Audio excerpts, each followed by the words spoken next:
Hi, this is Jill Daugherty with my Professional Counseling Skills video blog. The videos that we watched with the other counselors were very similar to what I imagine a counseling session to be. I imagine a small room, one-on-one, face-to-face contact, professional dress on the counselor's part, good eye contact with the client, and the client doing most of the talking. In Chapter 8, we learned about several skills and characteristics, which I did notice in these videos. All three counselors did an excellent job of paying attention and retaining eye contact with their clients during the sessions. All three counselors did an excellent job of repeating phrases to check for understanding. Most phrases were you-oriented phrases. You're worried about. You're also feeling guilty. You feel conflicted. Some phrases were for clarification about what the client said. Each counselor practiced using attentive silence, but the homesick counselor did the best job.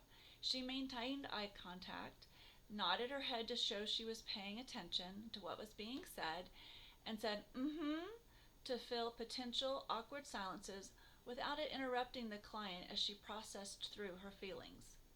While I cannot read their minds, it looked like each of the counselors showed empathy based on their body language and their verbal care.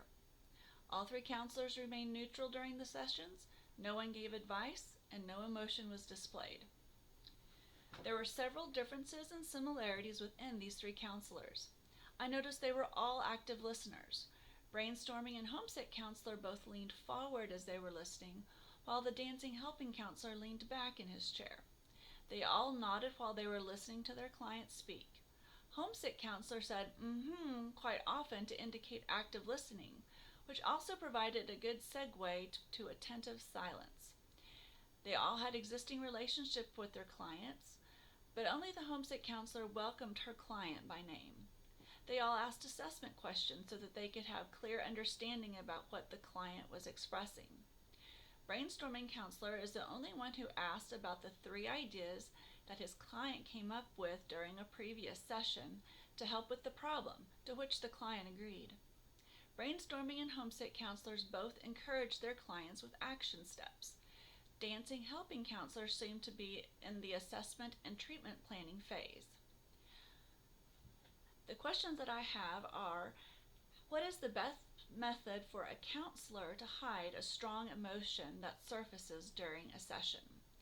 And how many sessions before stage 5, which is the evaluation and reflection stage, how many sessions of counseling before that can be determined? Thank you.